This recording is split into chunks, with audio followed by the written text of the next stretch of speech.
हरे कृष्ण। आज से आरंभ होने वाली गुप्त नवरात्रि की आप सबको बहुत सारी शुभकामनाएं। आप में से कई भक्तों ने हमें रिक्वेस्ट किया था कि गुप्त नवरात्रि के दौरान भी हम आपके लिए दुर्गा सप्तशती पाठ लेकर आएं, जिससे कि आप सब इस पवित्र समय में अपनी साधना को सफलता से पूर्ण कर सकें। तो इसलिए आप सबकी सेवा में आज से हम आरंभ करने जा रहे हैं दुर्गा सप्तशती पाठ। यह ऐसा पाठ है जिसे शास्त्रों ने स्वयं शक्ति का साक्षात स्वरूप बताया है। ये केवल मंत्रों का संग्रह नहीं, अपितु मनुष्य के भीतर छिपे हुए भय, अहंकार और दुर्बलताओं पर विजय की कथा है। माँ देवी दुर्गा यहाँ शक्ति, करुणा और धर्म की रक्षक के रूप में प्रकट होती हैं, जो हमें बताती हैं कि जब साधक पूर्ण रूप से समर्पण करता है तब देवी शक्ति स्वयं उसका मार्ग प्रशस्त करती है। तो चलिए इसी विचार के साथ माघ मास के शुक्ल पक्ष की प्रतिपदा तिथि पर आज से आरंभ करते हैं दुर्गा सप्तशती के इस प्रथम अध्याय का। आइए आज की दुर्गा सप्तशती कथा आरंभ करते हैं। दुर्गा सप्तशती पाठ के आरंभ में भगवान शिव देवी पार्वती से एक विशेष प्रश्न पूछते हैं और ये प्रश्न इसी दुर्गा सप्तशती पाठ के महत्व से जुड़ा हुआ है। आइए सुनते हैं। भगवान शिव ने कहा, हे देवी, तुम भक्तों के लिए अत्यंत सुलभ हो और सभी कर्मों का विधान करने वाली हो। इस घोर कलयुग में इच्छाओं की सिद्धि हेतु अगर कोई उपाय है तो कृपया उसे अपनी सुंदर वाणी द्वारा सम्यक रूप से मुझे बताओ। भगवान शिव की ये बात सुनकर देवी पार्वती ने कहा, हे देवेश्वर, आपका मेरे ऊपर अपार स्नेह है। इस कलयुग में सभी कामनाओं को सिद्ध करने वाला जो साधन है उसी के विषय में मैं आपको बताऊंगी और उसका नाम है अम्बा स्तुति। इसे दुर्गा सप्तशती भी कहा जाता है। इसके प्रारंभ में आता है सप्त श्लोकी दुर्गा मंत्र और इस दुर्गा सप्त श्लोकी स्तोत्र मंत्र के नारायण ऋषि हैं। इसका छंद है अनुष्टुप। श्री महाकाली, महालक्ष्मी और महासरस्वती इनके देवता हैं। देवी दुर्गा की प्रसन्नता हेतु सप्त श्लोकी दुर्गा पाठ में इसको समाविष्ट किया जाता है। वे भगवती महामाया देवी ज्ञानियों के चित्त को भी बलपूर्वक खींचकर मोह में डाल सकती है। माँ दुर्गे आप स्मरण करने पर सभी प्राणियों का भय हर लेती हैं और स्वस्थ पुरुषों द्वारा चिंतन करने पर उन्हें परम कल्याणकारी बुद्धि प्रदान करती हैं। दुख, दरिद्रता और भय हरने वाली देवी हैं। आपके सिवा दूसरा और कौन है जिनका चित्त सभी का उपकार करने के लिए सदैव दयार्द्र बना रहता हो। हे नारायणी, आप हर प्रकार के मंगल प्रदान करने वाली मंगलमयी देवी हैं। आप कल्याणदायिनी शिवा हैं। सभी पुरुषार्थों को सिद्ध करने वाली शरणागत वत्सला, 3 नेत्रों वाली और गौरी हैं। मैं आपको नमस्कार करती हूँ। शरण में आए हुए दीन और पीड़ित जनों की रक्षा में संलग्न रहने वाली और सभी की पीड़ा दूर करने वाली हे नारायणी देवी,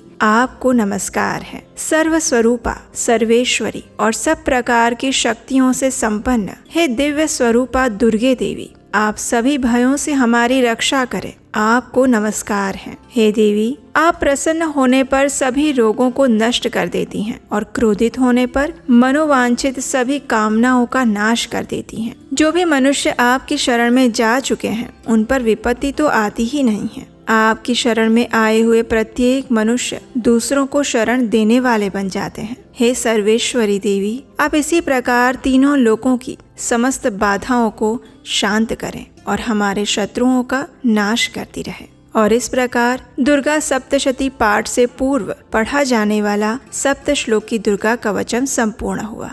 आइए अब हम दुर्गा सप्तशती पाठ के प्रथम अध्याय का श्रवण करते हैं। नवरात्रि के पावन दिनों में प्रत्येक दिन इस दुर्गा सप्तशती पाठ का पठन या फिर श्रवण करना चाहिए। श्री दुर्गायै नमः। प्रथम अध्याय। मेधा ऋषि द्वारा राजा सुरथ और समाधि को भगवती की महिमा बताते हुए मधु और कैटभ वध के प्रसंग का वर्णन। ओम। प्रथम चरित्र के ब्रह्मा ऋषि, महाकाली देवता, गायत्री छंद, नंदा शक्ति, रक्त दंतिका बीज, अग्नि तत्व और ऋग्वेद स्वरूप हैं। देवी महाकाली देवताओं की प्रसन्नता के लिए प्रथम चरित्र के जप में विनियोग किया जाता है। भगवान विष्णु के सो जाने पर मधु और कैटभ को मारने के लिए कमल जन्मा ब्रह्मा जी ने जिनका स्तवन किया था, उन महाकाली देवी का मैं सेवन करती हूँ। वे अपने 10 हाथों में खड्ग, चक्र, गदा, बाण, धनुष, परिघ, शूल, भूषुंडी, मस्तक और शंख धारण करती हैं। इस देवी के 3 नेत्र हैं। वे सभी अंगों में दिव्य आभूषणों से सुशोभित हैं। उनके सुंदर शरीर की कांति नील मणि के समान है। वे 10 मुख और 10 पैरों से युक्त हैं और ऐसी चंडी देवी को नमस्कार है। कथा आरंभ करते हुए श्री मार्कंडेय ऋषि ने कहा, सूर्य के पुत्र सावर्णी जो 8वें मनु कहे जाते हैं, उनकी उत्पत्ति की कथा विस्तार पूर्वक अब मैं सुना रहा हूँ। ध्यान पूर्वक सुनिए। सूर्य कुमार महाभाग सावर्णी भगवती महामाया के अनुग्रह से जिस प्रकार मनवंतर के स्वामी हुए, वही प्रसंग मैं सुनाऊंगा। बहुत पूर्व काल की बात है। स्वरोचिष मनवंतर में सुरथ नाम के एक राजा हो गए। वे चैत्र वंश में उत्पन्न हुए थे। उनका समस्त भूमंडल पर अधिकार था। वे प्रजा का अपने ही पुत्रों की तरह धर्म पूर्वक पालन करते थे। फिर भी उस समय कोला विद्वंसी नाम के क्षत्रिय उनके शत्रु बन गए। राजा सुरथ की दंड नीति बड़ी प्रबल थी। उनका शत्रुओं के साथ भीषण संग्राम हुआ। हालांकि कोला विद्वंसी संख्या में कम थे, लेकिन फिर भी राजा सुरथ उस युद्ध में उनसे परास्त हो गए। तब वे युद्ध भूमि से अपने नगर में लौट आए और मात्र अपने देश के ही राजा बनकर रह गए। अब संपूर्ण पृथ्वी से उनका अधिकार जा चुका था, लेकिन वहां भी उन प्रबल शत्रुओं ने उस समय महाभाग राजा सुरथ पर आक्रमण कर दिया। राजा का बल क्षीण हो चुका था, इसलिए उनके दुष्ट, बलवान और दुरात्मा मंत्रियों ने वहां उनकी राजधानी में भी राजकीय सेना और खजाने को हथिया लिया। अब राजा सुरथ का प्रभुत्व नष्ट हो चुका था, इसलिए वे शिकार खेलने के बहाने घोड़े पर सवार होकर वहां से अकेले ही एक घने जंगल में चले गए। वहां उन्होंने विप्रवर मेधा मुनि का आश्रम देखा, जहां अनेक हिंसक जीव अपने स्वाभाविक हिंसा वृत्ति को छोड़कर शांतिपूर्ण भाव से रह रहे थे। उस ऋषि के बहुत सारे शिष्य उस वन की शोभा बढ़ा रहे थे। वहां जाने पर मुनि ने उनका सत्कार किया और वे उन मुनि श्रेष्ठ के आश्रम पर इधर उधर विचरण करते हुए कुछ समय वहीं पर रहे। तत्पश्चात ममता से आकृष्ट चित्त होकर वे इस प्रकार चिंता करने लगे। उन्होंने सोचा, पूर्व काल में मेरे पूर्वजों ने जिसका पालन किया था, वही नगर आज मुझसे रहित है। न जाने मेरे दुराचारी भृत्यगण उसकी धर्म पूर्वक रक्षा कर रहे होंगे या नहीं। जो सदैव मद की वर्षा करने वाला और शूरवीर था, वो मेरा प्रधान हाथी अब शत्रुओं के अधीन होकर न जाने किन भोगों को भोगता होगा। जो लोग मेरी कृपा, धन और भोजन पाने से सदा मेरे पीछे पीछे चलते थे, वे निश्चय ही अब दूसरे राजाओं का अनुसरण करते होंगे। उन अपव्ययी लोगों के द्वारा सदैव खर्च होते रहने के कारण अत्यंत कष्ट से जमा किया हुआ मेरा वो खजाना खाली हो जाएगा। ये और ऐसी अनेक बातें राजा सुरथ निरंतर सोचते रहे। एक दिन उन्होंने वहाँ ऋषि मेधा के आश्रम के निकट एक वैश्य को देखा। उसे देखकर उन्होंने पूछा, भाई तुम कौन हो? यहाँ तुम्हारे आने का कारण क्या है? तुम क्यों शोकग्रस्त और अनमने से दिखाई दे रहे हो? राजा सुरथ द्वारा इस प्रकार प्रेम पूर्वक पूछे जाने पर उस वैश्य ने विनीत भाव से उन्हें प्रणाम किया और उनसे इस प्रकार कहा,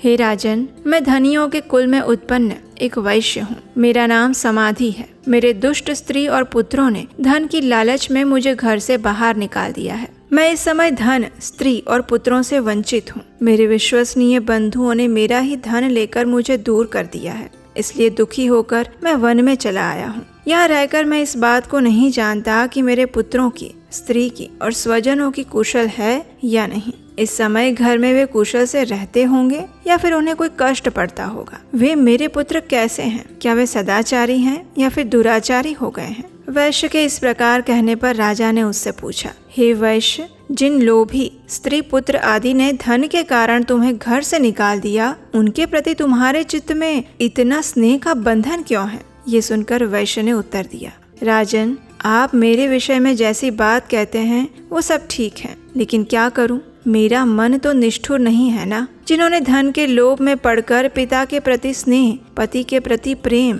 और आत्मीय जन के प्रति अनुराग को छोड़ ही दिया है, मुझे घर से निकाल दिया है, उनके प्रति भी मेरे हृदय में अब भी वही स्नेह है। हे महामते, गुणहीन बंधुओं के प्रति भी जो मेरा चित्त इस प्रकार प्रेम मग्न हो रहा है, वो क्या है? इस बात को मैं जान कर भी नहीं जान पा रहा हूँ। उनके लिए मैं लंबी सांसें ले रहा हूँ। मेरा हृदय अत्यंत दुखी हो रहा है। उन लोगों में प्रेम का सर्वथा अभाव है, फिर भी उनके प्रति जो मेरा मन निष्ठुर नहीं हो पाता, उसके लिए मैं क्या करूं? इस कथा को आगे बढ़ाते हुए ऋषि मार्कंडेय ने कहा, उसके बाद राजाओं में श्रेष्ठ सुरथ और वह समाधि नामक वैश्य दोनों ही साथ साथ मेधा मुनि की सेवा में उपस्थित हुए। उनके साथ यथा योग्य न्याय अनुकूल विनय पूर्ण वर्ताव करके बैठ गए। तत्पश्चात वैश्य और राजा ने कुछ वार्तालाप आरंभ किया। राजा ने कहा, हे भगवान, मैं आपसे एक बात पूछना चाहता हूँ, कृपया उसे बताइए। मेरा चित्त अपने अधीन ना होने के कारण वह बात मेरे मन को दुखी कर रही है। जो राज्य मेरे हाथ से चला गया है उसमें और उसके संपूर्ण अंगों में मेरी आसक्ति अभी भी बनी हुई है। हे मुनि श्रेष्ठ, ये जानते हुए भी कि वो अब मेरा नहीं है, अज्ञानी की तरह मुझे उसके लिए दुख हो रहा है। ये सब क्या है? दूसरी ओर वहीं ये वैश्य भी घर से अपमानित होकर आया है। इसके पुत्र, स्त्री और भृत्यों ने इसे छोड़ दिया है। स्वजनों ने भी इसका परित्याग कर दिया है। फिर भी ये उनके प्रति अत्यंत हार्दिक स्नेह रख रहा है। इस प्रकार ये और मैं, हम दोनों ही बहुत दुखी हैं। जिसमें प्रत्यक्ष दोष देखा गया है उस विषय के लिए भी हमारे मन में आसक्तिपूर्ण आकर्षण पैदा हो रहा है। हे महाभाग ऋषिवर, हम दोनों समझदार हैं, फिर भी हमारे अंदर ये मोह कैसा है? विवेक शून्य पुरुष की भांति मुझ में और इसमें भी इस प्रकार की मूढ़ता प्रत्यक्ष रूप से आखिर क्यों दिखाई दे रही है? राजा के ये वचन सुनकर ऋषि मेधावी ने कहा, हे महाभाग, विषय मार्ग का ज्ञान सभी जीवों को है। इसी प्रकार विषय भी सबके लिए अलग अलग हैं। कुछ प्राणी दिन में नहीं देखते और दूसरे रात में नहीं देखते। कुछ जीव ऐसे हैं जो दिन और रात्रि में बराबर देखते हैं। ये बात सत्य है कि मनुष्य समझदार होते हैं, लेकिन केवल वे ही ऐसे नहीं होते। पशु, पक्षी, मृग आदि सभी प्राणी भी समझदार होते हैं। मनुष्यों की समझ भी वैसी ही है जैसी उन मृग और पक्षियों की होती है। जैसी मनुष्यों की होती है वैसी ही उन मृग, पक्षी आदि की समझ होने के बाद भी उन्हें प्राणी कहा जाता है। ये और अन्य बातें भी प्रायः दोनों में समान है। समझ होने पर भी इन पक्षियों को देखो, ये स्वयं भूख से पीड़ित होते हुए भी मोहवश बच्चों की चोंच में कितने चाव से अन्न के दाने डाल रहे हैं। हे राजन, क्या तुम नहीं देख रहे हो कि ये मनुष्य समझदार होते हुए भी लोभवश अपने किए हुए उपकार का बदला पाने के लिए पुत्रों की अभिलाषा करते हैं। हालांकि उन सब में समझ की कमी नहीं है, फिर भी संसार की स्थिति, जन्म मरण की परंपरा बनाए रखने वाले भगवती महामाया के प्रभाव द्वारा ही ममतामयी भंवर से युक्त मोह के गहरे गर्त में गिराए गए हैं। इसलिए इसमें आश्चर्य नहीं करना चाहिए। जगदीश्वर भगवान विष्णु की योग निद्रा स्वरूपा जो भगवती महामाया देवी दुर्गा है, उन्हीं से ये जगत मोहित होता रहता है। वही भगवती महामाया देवी ज्ञानियों के चित्त को बलपूर्वक खींचकर मोह में डाल देती है। वे ही संपूर्ण चराचर जगत की सृष्टि करती हैं और वे ही प्रसन्न होने पर मनुष्यों की मुक्ति के लिए वरदान भी देती हैं। वही पराविद्या संसार बंधन और मोक्ष की हेतुभूता सनातनी देवी और संपूर्ण ईश्वरों की भी अधीश्वरी हैं। ऋषि के इस प्रकार वचन सुनकर राजा ने प्रश्न पूछा, हे भगवान, जिन्हें आप महामाया कहते हैं, वे देवी कौन है? उनका आविर्भाव कैसे हुआ तथा उनके चरित्र कैसे हैं? ब्रह्मवेत्ताओं में श्रेष्ठ हे महर्षि, उन देवी का जैसा प्रभाव हो, जैसा स्वरूप हो और जिस प्रकार प्रादुर्भाव हुआ हो, वो सब मैं आपके मुख से सुनना चाहता हूँ। कृपया इसे विस्तार पूर्वक सुनाएं। राजा की बात सुनकर ऋषि ने कहा, हे राजन, वास्तव में तो वे देवी नित्य स्वरूपा ही है। संपूर्ण जगत उन्हीं का रूप है और उन्होंने समस्त विश्व को व्याप्त कर रखा है। तथापि उनका प्राकट्य अनेक प्रकार से होता है, वो अब मुझसे सुनो। हालांकि वे नित्य और अजन्मा है, फिर भी जब देवताओं का कार्य सिद्ध करने के लिए वे प्रकट होती है, उस समय लोक में उत्पन्न हुई कहलाती है। कल्प के अंत में जब संपूर्ण जगत एकार्णव में निमग्न हो जाता है और सबके प्रभु भगवान विष्णु शेषनाग की शैया बिछाकर योग निद्रा में चले जाते हैं, उस समय उनके कानों के मैल से दो भयंकर असुर उत्पन्न हुए थे, जो मधु और कैटव के नाम से विख्यात हुए। वे दोनों ब्रह्मा जी का वध करने के लिए तैयार हो गए। भगवान विष्णु के नाभि कमल में विराजमान प्रजापति ब्रह्मा जी ने जब उन दोनों भयानक असुरों को अपने पास आया हुआ देखा और भगवान को सोया हुआ देखा, तब एकाग्र चित्त होकर उन्होंने भगवान विष्णु को जगाने के लिए उनके नेत्रों में निवास करने वाली योग निद्रा का स्तवन आरंभ किया,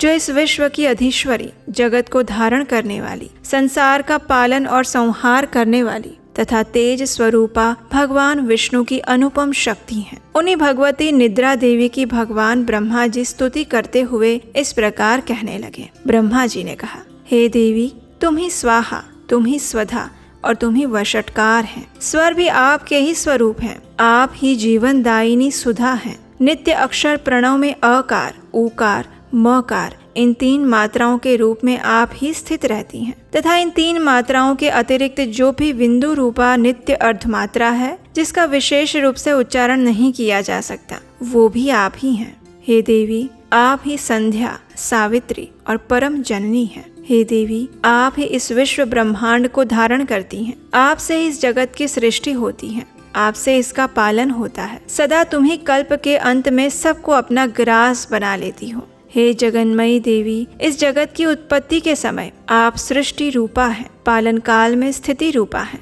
और कल्पांत के समय में संहार रूप धारण करने वाली हैं। आप ही महाविद्या, महामाया, महामेधा, महास्मृति, महामोह रूपा महासुरी हैं। आप ही तीनों गुणों को उत्पन्न करने वाली सबकी प्रकृति हैं। भयंकर काल रात्रि, महारात्रि और मोह रात्रि भी आप ही हैं। आप ही श्री, आप ही ईश्वरी, आप ही ह्रीम और आप ही बोध स्वरूपा बुद्धि हैं। लज्जा, पुष्टि, तुष्टि, शांति और क्षमा भी आप हैं। आप खड़ग धारिणी, शूल धारिणी, घोर रूपा, गदा और चक्र, शंख और धनुष धारण करने वाली हैं। बाण, भुषुंडी और परिघ ये आपके अस्त्र हैं। आप सौम्य और सौम्यतर हैं। इतना ही नहीं, जितने भी सौम्य और सुंदर पदार्थ हैं, उन सब की अपेक्षा आप अत्यधिक सुंदरी हैं। पर और अपर, सबसे परे रहने वाली परमेश्वरी आप हैं। सर्वस्वरूपी देवी, कहीं भी सत असत रूप जो कुछ भी वस्तुएं हैं और उन सब की जो शक्ति हैं, वे आप ही हैं। ऐसी अवस्था में आपकी स्तुति क्या हो सकती है? जो इस जगत की सृष्टि, पालन और संहार करते हैं, उन भगवान को भी जब आपने निद्रा के अधीन कर दिया है, तब आपकी स्तुति करने में यहाँ कौन समर्थ हो सकता है? मुझको, भगवान शंकर को और भगवान विष्णु को भी तुमने अपने शरीर में धारण किया है, अतः आपकी स्तुति करने की शक्ति किसमें है? हे देवी, आप तो अपने इन उदार प्रभावों से ही प्रशंसित हैं। ये जो दोनों दुर्धर्ष असुर मधु और कैटभ हैं, इनको मोह में डाल दो और जगदीश्वर भगवान विष्णु को शीघ्र ही जगा दो। साथ ही इनके भीतर इन दोनों महान असुरों को मार डालने की बुद्धि उत्पन्न कर दो। हे राजन, जब ब्रह्मा जी ने वहाँ मधु और कैटभ को मारने के उद्देश्य से भगवान विष्णु को जगाने के लिए तमोगुण की अधिष्ठात्री देवी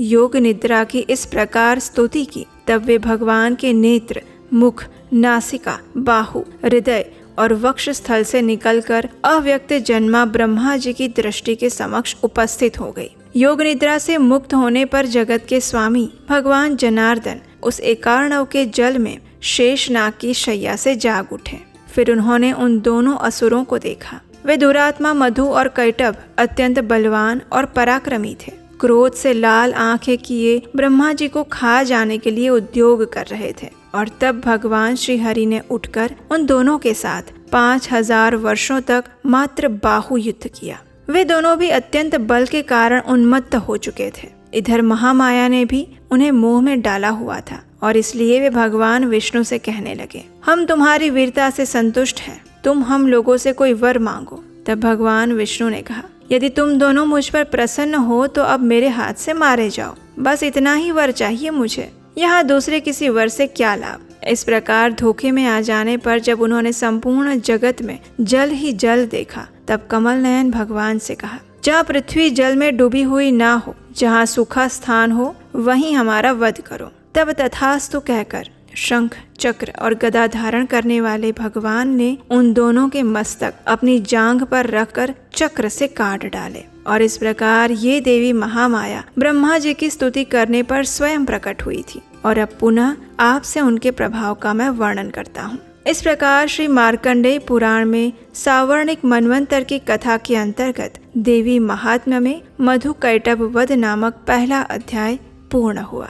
तो ये थी आज के दुर्गा सप्तशती पाठ के प्रथम अध्याय की कथा। हमें आशा है कि इसका श्रवण करके आज प्रथम दिन हम देवी दुर्गा की कृपा प्राप्त कर पाएंगे। अगर आपको आज की कथा अच्छी लगी है तो इसे लाइक कीजिए, अपने मित्रों और परिवार को शेयर कीजिए और प्रतिदिन 9 दिनों तक इस नवरात्रि में दुर्गा सप्तशती पाठ के प्रत्येक अध्याय का श्रवण करने के लिए आपके अपने चैनल को सब्सक्राइब करके रख लीजिए, नोटिफिकेशन ऑन रखिए। और अगर आप हमारे व्हाट्सएप कम्युनिटी ग्रुप के साथ अभी तक नहीं जुड़े हैं तो उसका लिंक नीचे डिस्क्रिप्शन बॉक्स में दिया गया है। इस ग्रुप में हम नवरात्रि और ऐसे ही अनेक वैदिक पर्वों और त्योहारों के विषय में प्रमाणभूत जानकारियाँ साझा करते रहते हैं, वो भी आपको सरलता से मिल जाएगी। तो चलिए, नवरात्रि के आज प्रथम दिन पर माँ दुर्गा आपकी हर मनोकामना पूर्ण करे, ऐसी प्रार्थना हम करते हैं।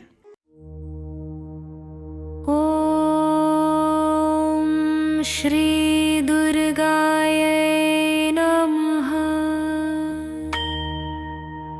जग जननी जय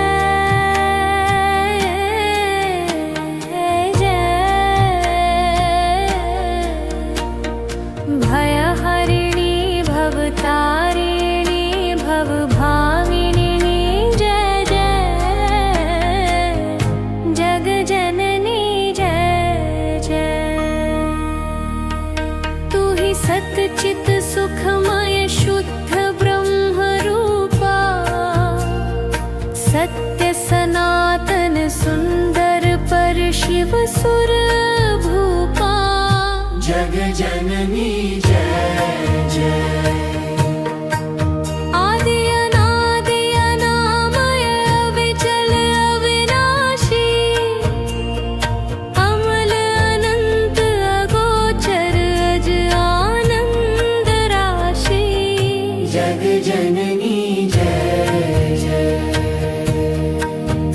अविकारी अघहारी अकल कलाधारी, करता विधि भरता हरि हर संहारकारी। जग जननी जय जय।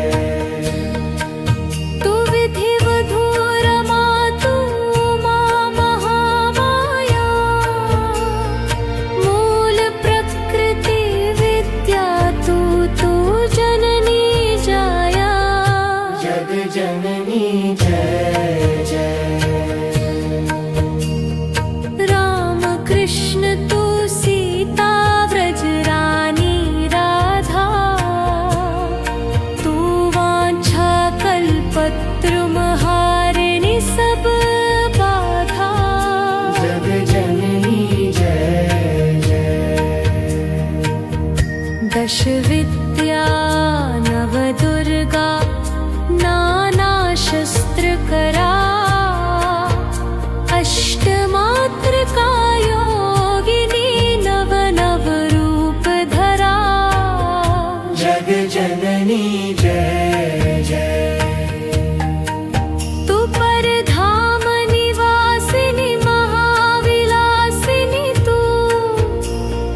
तू ही श्मशान विहारिणी तांडवलासिनी तू।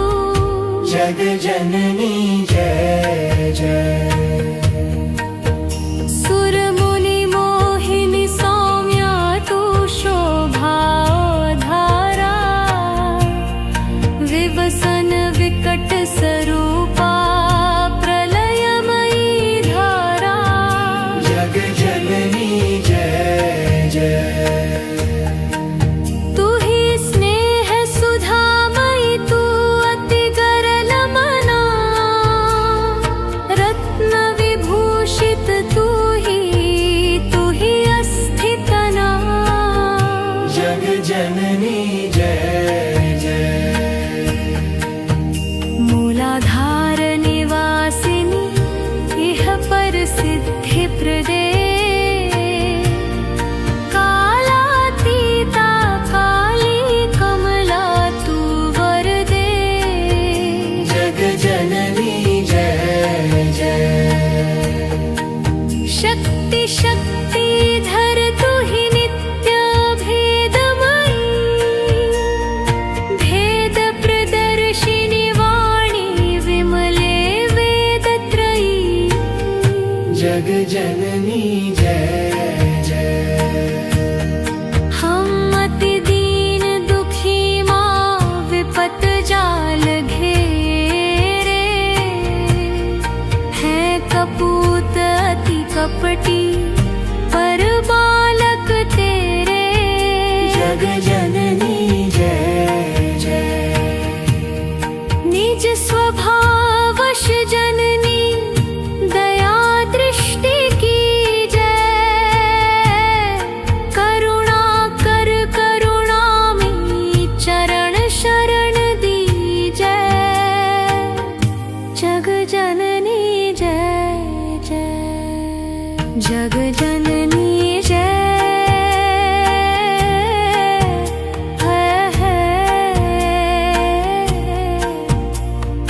भयहरिणी भवतारिणी भवभामिनी जय जय।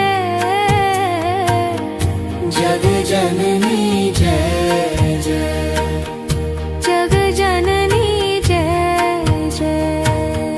जग जननी जय जय।